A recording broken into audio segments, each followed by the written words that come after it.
여러분, 안녕하세요. 한국어 강사 공남희입니다. 오늘은 여러분과 한국어 능력시험 이 쓰기 영역을 공부하겠습니다. 읽기 영역을 모두 마친 후에 쉬는 시간 없이 바로 쓰기 영역을 풀어야 합니다. 쓰기 영역은 50분 동안 4문제를 풀어야 합니다. 이전까지는 선다형 문제와 기입형 문제가 모두 있었습니다. 다시 말해서 1, 2, 3, 4 중에 한 문제를 고르는 것과 쓰는 문제가 있었는데요. 2014년도부터는 모두 기입형 문제, 즉 여러분이 써야 하는 문제로 바뀌었습니다. 그러면 어떤 유형들이 있는지 전체적으로 한번 살펴보겠습니다.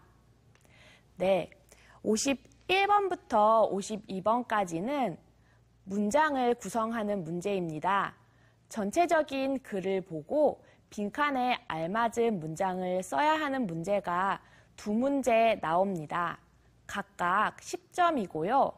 짧은 글을 읽고 여러분이 그 안에 무엇이 들어가야 할지를 잘 써야 합니다. 53번은 단락을 구성하는 문제입니다. 이 문제는 주어진 자료, 표나 그래프를 보고 문제에서 묻는 것을 한 단락으로 써야 하는 문제입니다. 30점으로 되어 있고요. 200자에서 300자 정도를 쓰면 됩니다.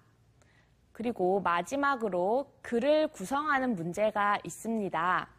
이것 역시 문제에서 요구하는 것을 여러분이 긴 글로 써야 하는데요. 600자에서 700자 정도로 써야 합니다.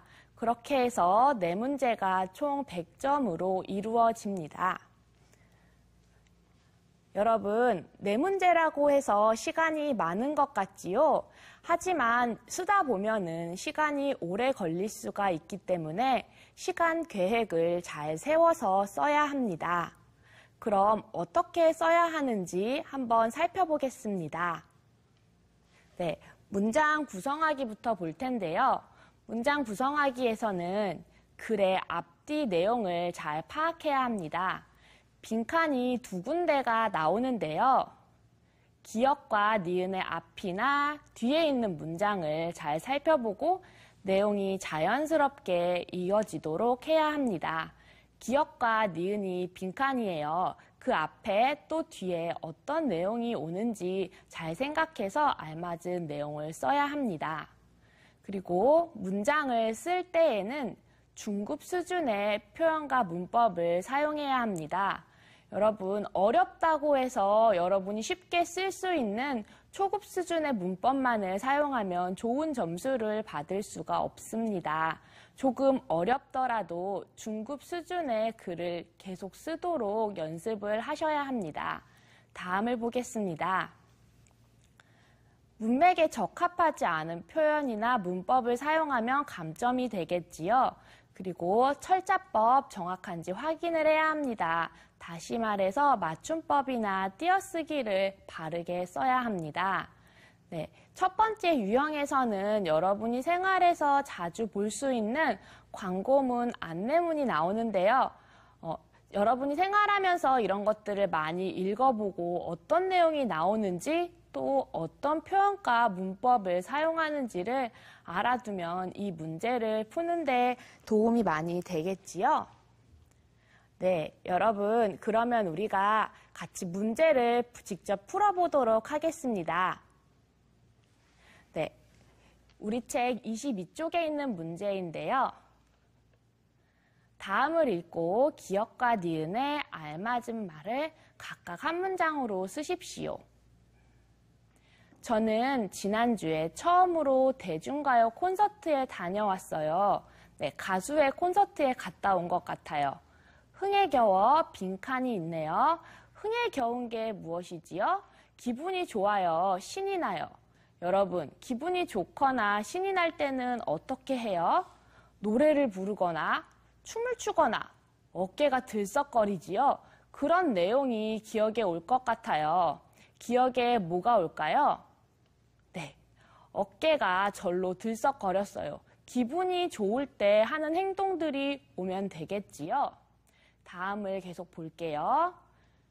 윤지 씨와 콘서트에 같이 가고 싶어요. 네, 같이 가자는 내용이 나올 것 같아요.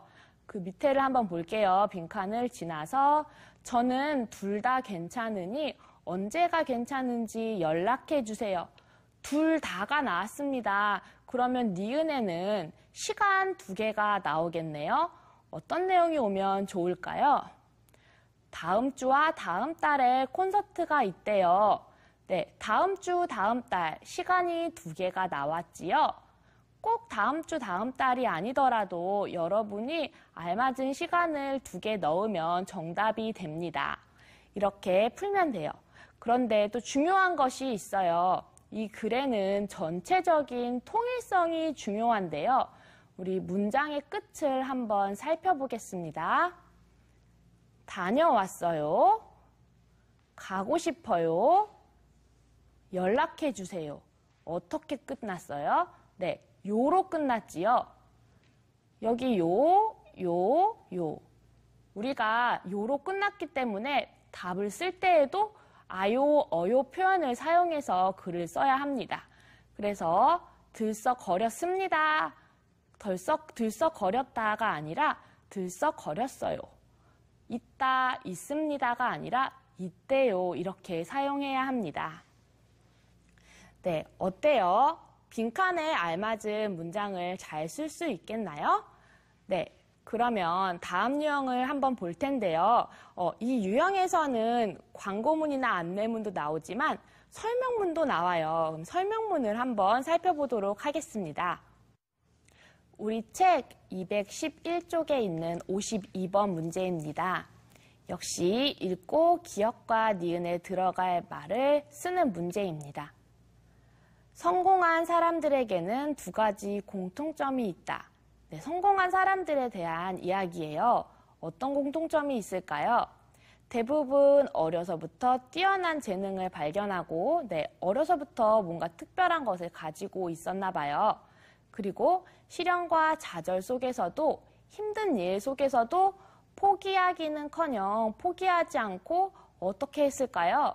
네, 열심히 노력했겠지요. 네, 열심히 노력했다는 내용이 기억에 나올 것 같아요. 한번 볼까요? 더욱 노력을 기울였다 또는 열심히 노력했다 이런 내용이 오면 되겠지요.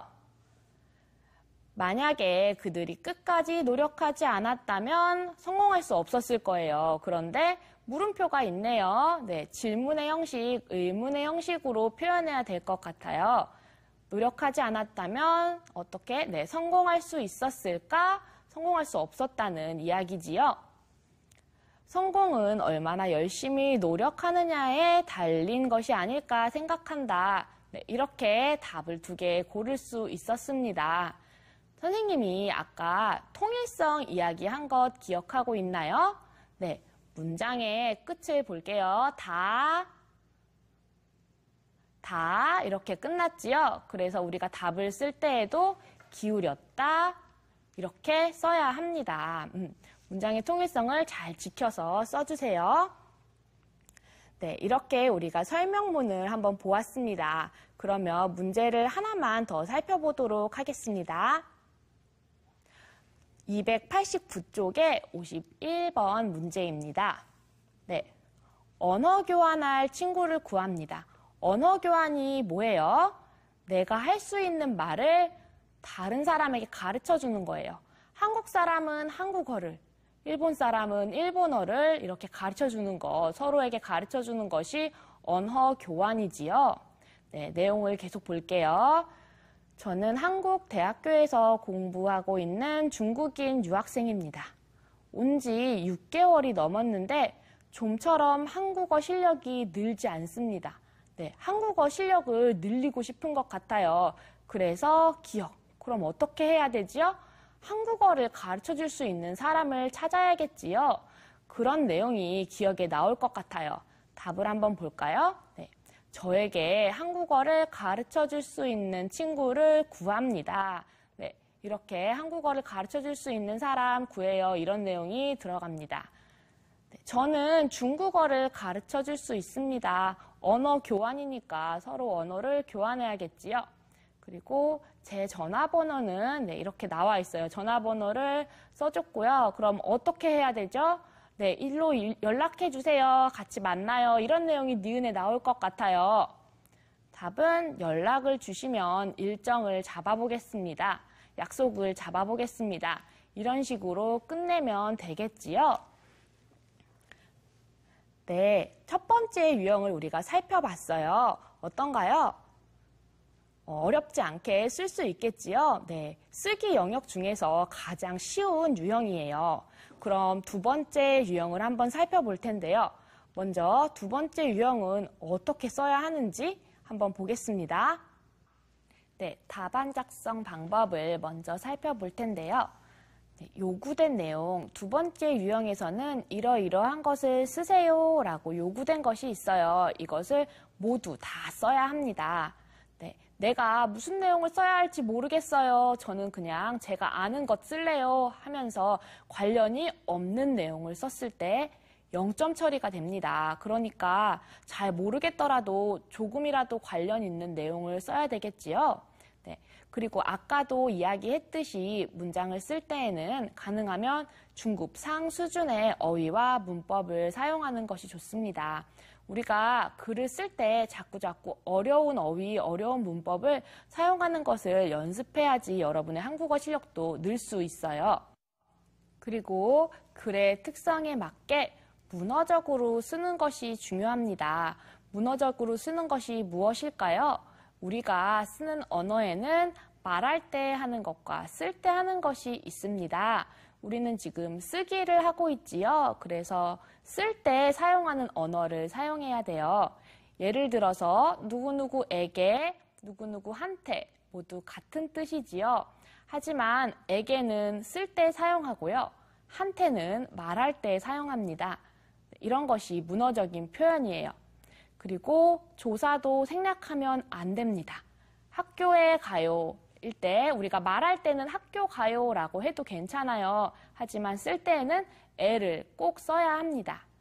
그리고 종결형 문장을 끝낼 때는 습니다, 아요, 어요 대신에 는다, 다를 사용해야 합니다.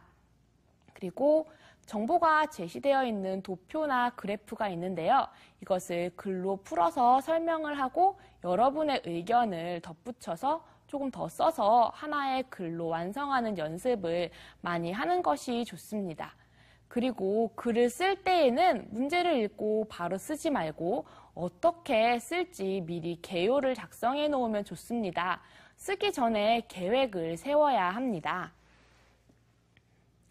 네, 두 번째 유형을 한번 살펴보았는데요. 그러면 문제를 통해서 더 자세하게 보도록 하겠습니다. 네, 우리 책 24쪽에 있는 문제입니다. 그래프를 보고 연령대에 따른, 나이에 따른 분리수거에 대한 생각을 비교하여 그에 대한 자신의 생각을 200자에서 300자 정도로 쓰는 문제입니다. 10대와 40대 남녀 500명에게 물어봤어요. 분리수거에 대해서 어떻게 생각하세요? 라고 물어봤을 때 그래프를 볼게요. 10대와 40대에게 40%, 50%로 뭐가 나왔죠? 자원 낭비를 줄일 수 있다, 감소시킬 수 있다 이야기했고요. 두 번째로 쓰레기 처리 비용을 줄일 수 있다, 감소시킬 수 있다 이야기를 했어요. 좋은 점이네요. 그 다음에는 좀 불편한 점, 안 좋은 점이 나와요. 하지만 번거롭다라는 의견도 있었고요. 그리고 마지막으로 유지 비용, 돈이 많이 필요할 것 같다라는 의견이 있었어요. 하지만 이 두 가지는 좀 의견이 적었죠. 좋은 점이 더 많다고 사람들이 이야기를 했네요. 이걸 가지고 이 그래프를 설명하고 여러분의 생각을 써야 돼요. 그러면 우리가 어떻게 글을 써야 할지 개요를 한번 먼저 세워보겠습니다. 네. 먼저 분리수거의 뜻, 분리수거가 뭔지 쓰면 좋을 것 같아요. 그리고 왜 분리수거를 하는지, 그 다음에 우리가 그래프를 설명을 해야겠죠. 10대와 40대 모두 자원 낭비가 감소되고 쓰레기 처리 비용이 감소된다라고 이야기했다는 내용 쓰면 될 것 같고요. 그 다음으로는 번거롭다는 의견, 유지 비용이 필요하다는 의견 있을 것 같아요. 이런 것 이야기할 수 있겠죠. 근데 이 내용과 번거로움, 유지 비용 필요함 이 내용은 반대되기 때문에 여기 사이에서 뭐 그러나, 하지만 이런 접속 부사를 넣어주면 좋을 것 같습니다. 그리고 마지막으로 여러분의 의견, 환경 깨끗하게 하기 위해서 분리수거 해야겠지요. 이런 내용들 쓰면서 글을 마치면 되겠습니다. 그럼 모번 답안을 함께 살펴보면서 어떻게 써야 할지 보도록 하겠습니다. 네. 먼저 우리가 분리수거 뜻 이야기 한다고 했어요. 분리수거가 뭐예요? 버릴 물건들 재질에 따라서 분류하는 것 이야기하지요. 그 다음에 사람들이 어떻게 생각했는지 10대와 40대 모두 분리수거 때문에 분리수거를 통해서 자원 낭비 감소되고 쓰레기 처리 비용 감소될 것이라고 보았습니다. 좋은 점, 좋은 의견 있었던 거 이야기해줘요. 그러나 이제 단점을 이야기할 수 있겠죠. 분리수거가 번거롭다는 의견, 또 10대와 40대에게 동일하게 나타났어요. 왜? 한 번에 버리는 것보다 나눠서 버리는 게 번거롭잖아요. 그리고 또한 또 단점이 나오니까 또한이란 말을 썼습니다.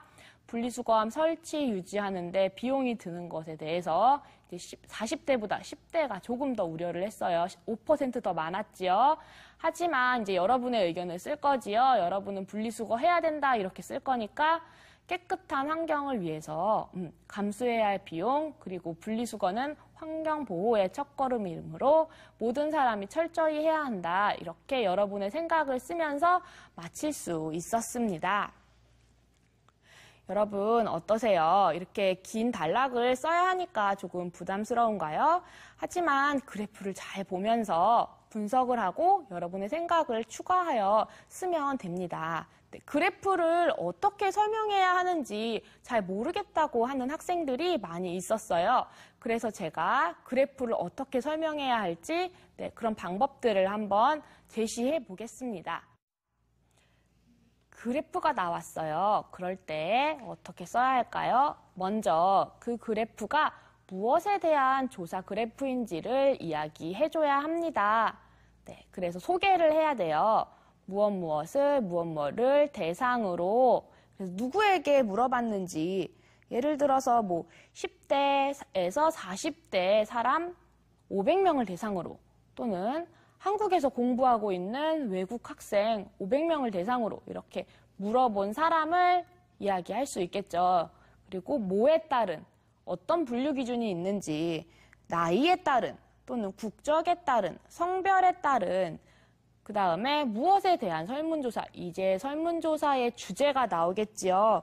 뭐 좋아하는 스포츠라든지 좋아하는 음식에 대한 설문조사를 실시하였다. 무엇에 대한 조사인지 누구를 대상으로 어떤 걸 기준으로 나누었는지 소개를 먼저 해주면 돼요.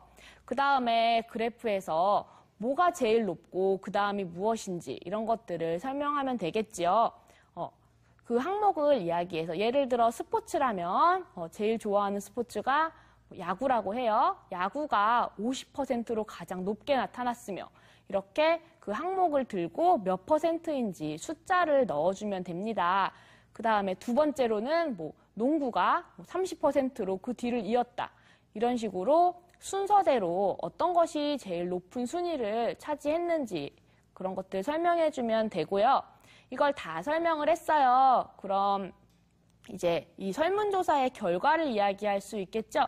이상의 설문조사 결과를 통하여서 무엇 했다 이제 결과를 알 수 있겠죠. 예를 들어 사람들이 야구를 가장 좋아한다는 것을 알 수 있다. 뭐 이렇게 이 결과를 이야기해 줄 수가 있습니다.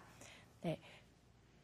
여러분 이제 그래프를 봐도 당황하지 말고 선생님이 제시해 준 팁을 사용해서 글을 한번 써보도록 할게요. 그럼 문제를 통해서 이것들을 어떻게 적용할 수 있을지 살펴봅시다.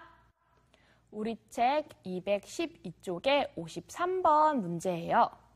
다음 그래프를 보고 연령대에 따른 나이에 따른 온라인 사용 특성이 무엇인지 비교하고 그에 대한 자신의 생각을 200자에서 300자로 쓰는 문제입니다.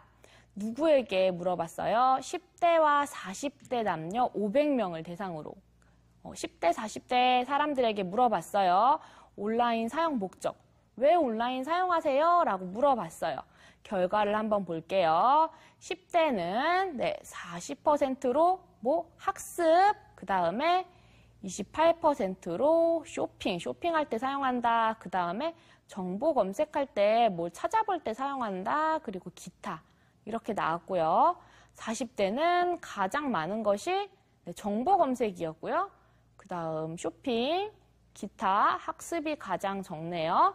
네, 굉장히 다르죠. 그러면 우리가 글을 어떻게 써야 할지 한번 개요를 짜보겠습니다. 네, 먼저 이게 무엇에 대한 조사인지 소개를 해야겠지요. 무엇에 대한 조사였어요? 10대와 40대 남녀에게 물어봤습니다. 온라인 왜 써요? 사용 목적을 물어봤어요. 그래서 연령대에 따라서 비교하려고 하는 그런 설문조사였지요. 그럼 비교하면서 분석을 해볼까요? 10대는 학습이 제일 많고요. 그 다음 쇼핑, 정보 검색이었습니다. 이것들 차례차례 설명해 줄 수 있겠습니다. 40대는 정보 검색이 제일 많았고요. 그 다음 쇼핑, 기타, 학습 이런 순서대로 쓸 수 있어요. 네, 10대와 40대가 어때요? 굉장히 다르지요? 나이와 온라인 사용 목적이 관계가 있습니다. 이런 내용들 결과로 쓸 수가 있겠습니다.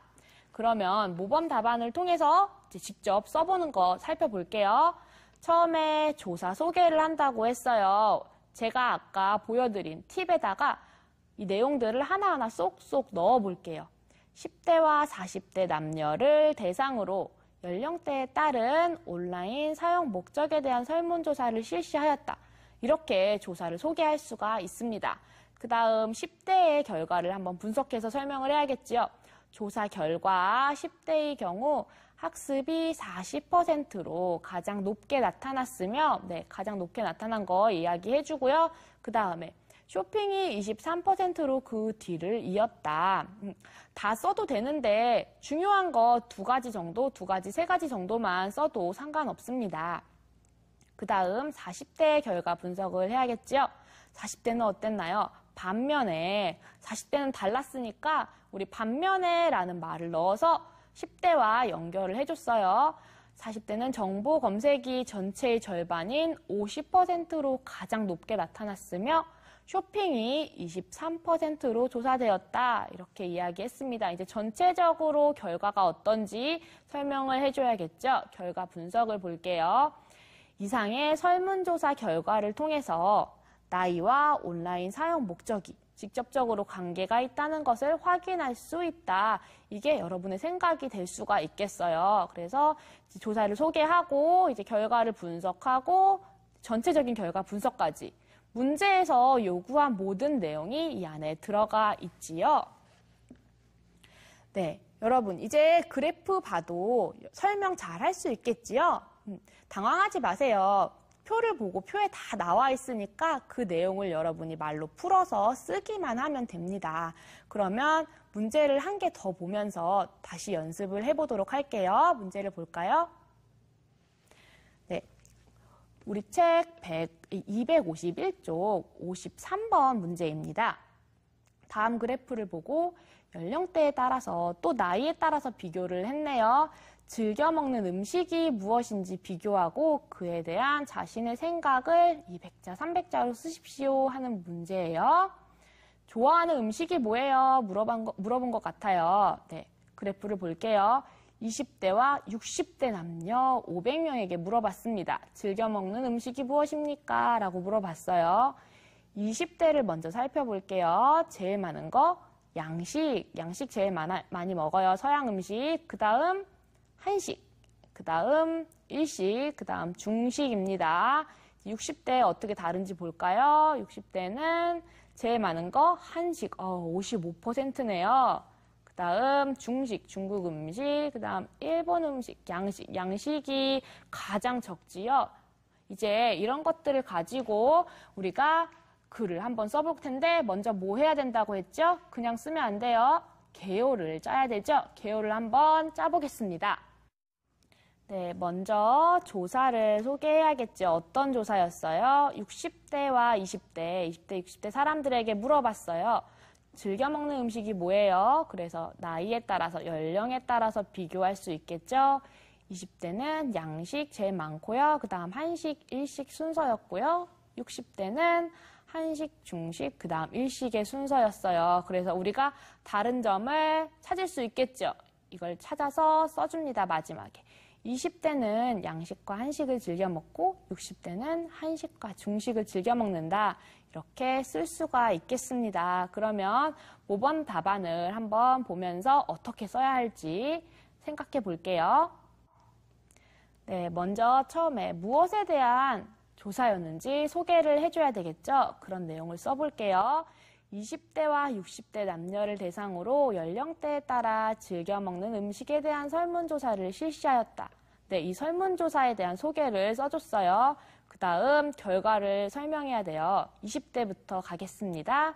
조사 결과 20대의 경우 양식이 45%로 가장 높게 나타났으며 다음은 뭐였죠? 한식이었죠? 네, 한식이 30%로 그 뒤를 이었다.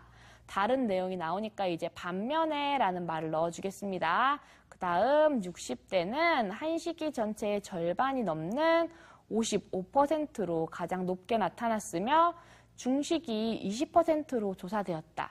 네, 이제 우리가 분석을 마쳤으니까 전체적인 결과를 설명해야겠지요.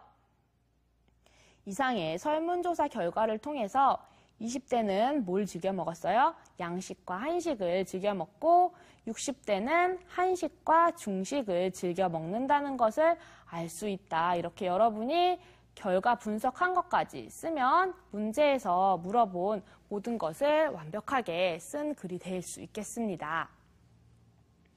네, 여러분 어떠세요? 그래프를 통해서 글을 쓰는 것, 네, 그렇게 많이 어렵지 않지요.